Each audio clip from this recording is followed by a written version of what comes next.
distinguished co-panelists on the dais, dignitaries from the corporate and the academia in the August Hall here, my colleagues from Jeffrey Institute of Management, particularly because they represent my institution here. I would start what I have to say with two quotations. One comes from Dr. Preetham Singh, and sir, I may be that eklavya that you never saw learning, but of course you were the Dronacharya in the background. So one of the sessions where you were the speaker and I was the compere, I heard you say this, I quote, you said there was a time when my father was the repository of all that is there to know. If my father did not know something, it was not worth knowing. And today with my children, they rejoinder when they find out that I can operate the internet. Oh, you know that too? So that is the kind of change. And it stuck with me as a teacher, as an academic, as a learning that I must carry with me on how fast is the ecosystem of the academic world changing. Second, I picked up from what Dr. Devashi Chatterjee had to say this morning, that the question is not what Arjuna can do. The question is what Arjuna is. Now, if you draw upon that a simple quotation, all our curriculum designs, our entire discourse on how courses should be designed, delivered, how much of industry interface should be there, what kind of technology inputs we require, the biggest stakeholder at the heart of it all is the student. And when you ask that question, what Arjuna is or what our student is, the one thing that our curriculum designers, our industry interface developers probably would need to rapidly keep track of and ask questions such as, do we really need the 90-minute classroom experience? Do we really need a podium or a lectern from which a teacher would stand and deliver wisdom or pearls of wisdom? The world of academia is changing fast. Colleagues know it. We know it very well. The ease created by technology is also the disease created by it. There are all kinds of questions that might come to our mind. I'm not approaching this particular topic from the perspective of a small school developing resources through use of technology. I'm approaching this question from the perspective of how would you understand the requirement of what the student needs. You have fidgety students in the class. 90 minutes is a long time to engage with them. They play with their mobile phones. You want the mobile phones out of the class.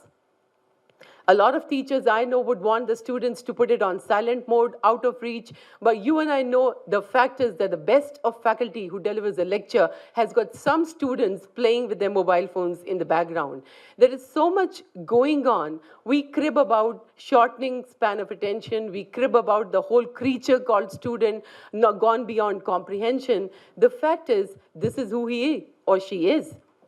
Instant likes, instant dislikes, friend, unfriend, so on and so forth.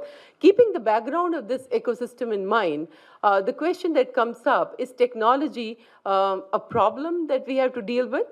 Is it a question that we need to answer? Or even going further, is it an option that we have? We probably do not have an option, but to look at technology as a partner, as a solution provider. When I look at my colleagues in my own institution and many other academic places, particularly people who are of a certain age or of a certain stature, I remember Dushyant Kumar and his lines when he says, "Ek jungle hai teri aankhon mein, main jahan raah bhool jata hoon." Technology को देख के सारी राहें गुम हो जाती हैं.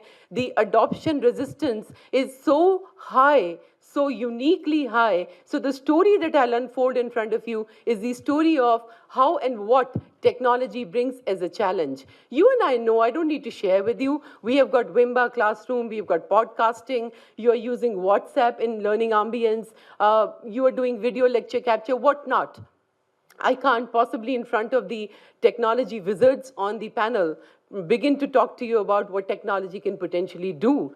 I'll give you the other side of the story, being a dean learning implementations or learning innovations in the 4 campuses that I represent here standing today. We started that story last year. And 2016, probably this year, Goa. 100 of our colleagues met at a resort in Goa, and we resolved that we are going to adopt technology. And when you pledge to adopt technology as a 100-people group, there are hiccups that are bound to come up. So I'll come to those hiccups a little later. The question is, we are well aware that technology has got dividends to deliver. Institutions know that they can bring down cost, increase the accountability, bring more transparency into the system. When you do a video lecture capture, the deans or the directors don't need to visit classes to audit or sample a lecture. You can actually watch them in the privacy of your office and know what is the quality of the content being delivered. So technology brings responsible conduct, transparency, accountability, a lot of quick decision making that is involved. And that is the very reason that it is loved and hated for. You love it for it gives you. You hate it for the outcomes that it can create for you. And that is the one position from which we need to look at. In terms of how it facilitates teaching and learning, there have been researches done on the use of WhatsApp. I began researching. I researched teaching and learning, and I'm really interested in how technology impacts. I started researching. I was dumbfounded in last 10 years. There is no aspect of technology usage that has not been rigorously and robustly researched. People have viewed outcomes on WhatsApp usage, mobile phone usage, use of ERP solutions, you name it and you have it. And every second day as a Dean of Academics and Dean of Learning Innovations, I've had technology solution providers knocking on my door. They have most brilliant products. The problem does not lie in the products. The answers have to be found somewhere else. So let me take you through. I research high technology startups. And those of you who are in that space and understand that space would know of a phenomenon called chasm.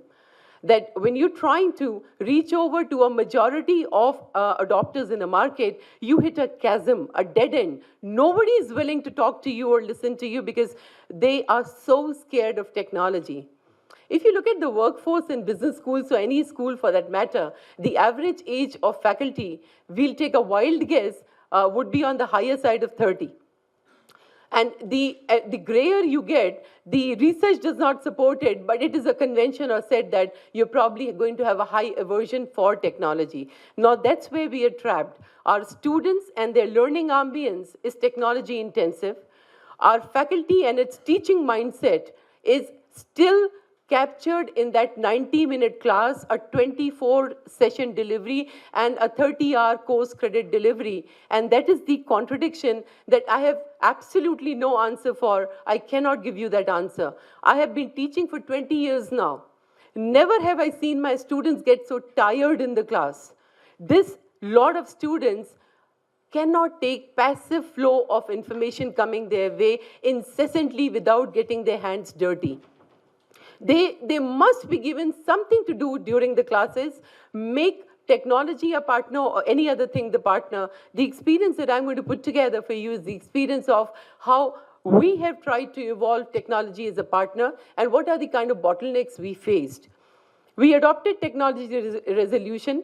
We said, okay, let's go ahead with it. You know, technology brings cost. So management being management, they wanted us to explore more of the open source kind of platforms. So we went on to Moodle as a LMS. And on Moodle, with the help of our in-house programmers, we developed a lot of interfaces. I'm giving you one example. We recently adopted an academic integrity policy. I'm not ashamed to admit that it was only this year that we adopted an academic integrity policy. We then integrated our LMS with Turnitin. So all student assignments will be routed, all assignments are going to be routed through the LMS and be submitted on Turnitin repository, and a report will be generated. I was the one to carry the cudgel and to place this proposal in the faculty council. And the moment this was voiced, you could have, anyone who serves in the academia would know what kind of responses would come your way. Are you out there to ensure that 20–30% of our students do not pass this year? Because the moment you run reports through Turnitin, they give you a plagiarism detection, and then you are liable to take action based on it. So technology, as I said, has got issues that we need to address. Here's how we went about it. We looked at the issue, talked to people at multiple levels. So adoption of technology has taken us collaboration in that respect. with the vendors, whoever are our vendors. Number two, within the faculty, we had to, root the information at the faculty level, then pick up idea champions, and that is where the game is. Not every dean in every campus is a technology champion. And not all faculty members are technology champions. So those who research technology understand that we talk of a phenomenon called market visioning. Somebody who can foresee 10, 20 years ahead of the time and imagine how a solution at hand is going to fold out and what kind of benefits it can project in the future. Those champions or those visionaries are not easily found even in the best of technology institutions. Now, how do you get those kind of places, people nurtured? If there are business owners here, if there are deans here, please, this is important for us to understand that we need to nurture the right kind of people to take technology championship in the institutions where we are, with real-time passion, with the ability to take it forward. And when you pick up a technology champion, the champion has got a problem. The champion is so in love with the technology at hand that he forgets the practical or the pragmatic aspects of implementation. So that is where the trap comes in with technology so far as academic experience of my institution goes.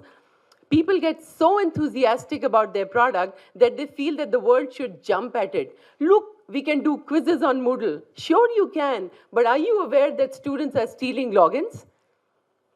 You can do, all kind of creative stuff, but there is cut, copy, and paste. We started discussion boards on our LMS, and discussion forums had a lot of cut, copy content there. We had to use anti-plagiarism detection on our discussion forum, which complicated the whole picture.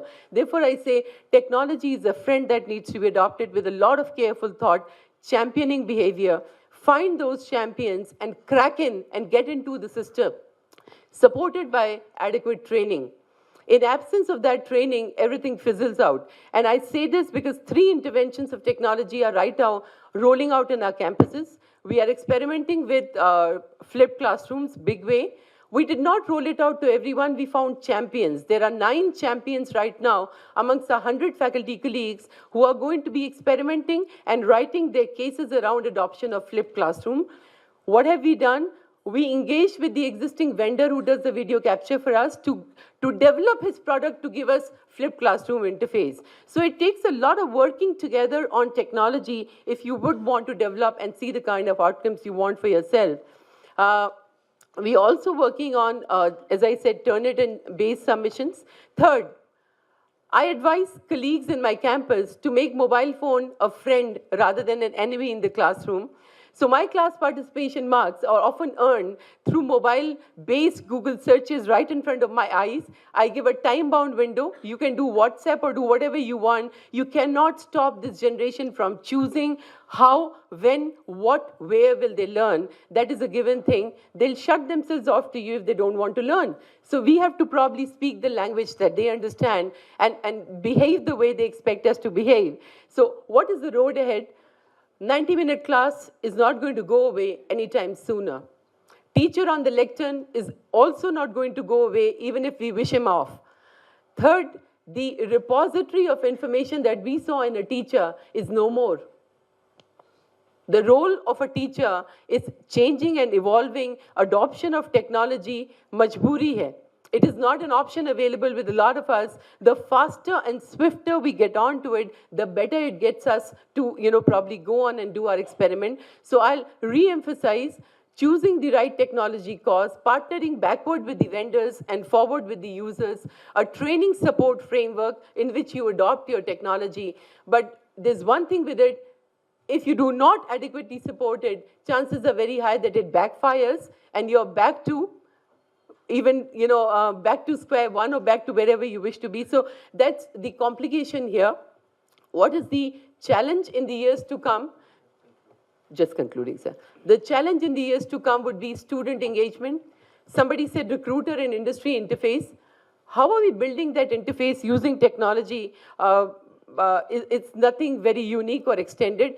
Perhaps internal strengthening of technology-based teaching and learning is the first step we need to take. Onboarding of faculty and students for the purpose with adequate championing and technology support. Thank you very much. That's all I had to add.